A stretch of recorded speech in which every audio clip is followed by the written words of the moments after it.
এরকম এখন কাজা নারীরা কাছে দেখে যেভাবে বলতেছে যদি আল্লাহ রাসূলের উম্মতের অবস্থা হয় তাহলে রাসূলের কি অবস্থা হবে তো বুঝতেই হবে না এই ইমাম রাসূল বলে জুমা আর এই গুরু আমার কাছে এরপরও আমরা যদি আলোচনা যদি কথা বলি এরপর আমাদের কাছে এই দিনের ফজিলতটা আমাদের এই জন্য এই দিনে একবারে আরেকটা গুরুত্বপূর্ণ এই দিনের একটা আমল হচ্ছে যে এই দিনে আপনারা যারা চলে গেছে তাদের জন্য আপনি দোয়া করবেন এই পুরো সপ্তাহে দোয়া করবেন শুক্রবার রাতে দিবাগত রাতে এই দোয়াগুলো তাদের কাছে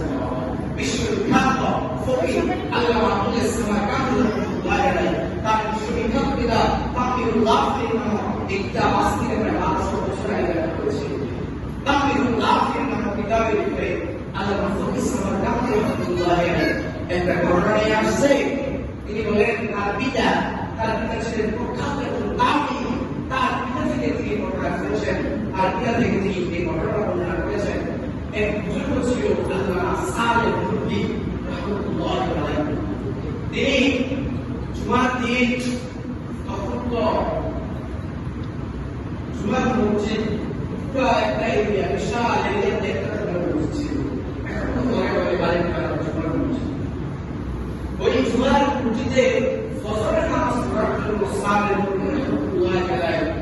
তিনি রাত্রিবেলা খাওয়া দাওয়া খেয়ে এশার নামাজ পড়ে বিশাল অনেক রাসূলের কাছে এবং আমরা যখন উম্মত ছিল সকলের কাছে তার গুরুত্ব ফজিলত ছিল এখন আমরা যদি এই জুমার দিনের ফজিলত আমাদের কাছে থাকে তাহলে ইমাম এখানে বসে থাকে ইমাম এই জায়গায় বসে থাকে সকলে উপরে আসতে হবে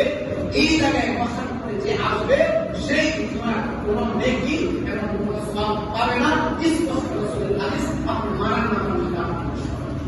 আল্লাহ তাআলা আমাদের সকলকে জুমার দিনের ফজিলত এবং তাৎপর্য এবং জুমার দিনের আসরের পরে তাকবীর আগে এই দোয়া কবুল হয় এই দোয়া কবুল শুনে আল্লাহর কাছে দোয়া কবুল আল্লাহর কাছে সকলকে দোয়া করার তৌফিক দান করুন এবং এই দিনের ফজিলত সম্পর্কে আল্লাহ তাআলা আমাদের সকলকে আমল করার তৌফিক দান করুন সকলে আমিন আসসালামু আলাইকুম ওয়া রাহমাতুল্লাহি ওয়া বারাকাতুহু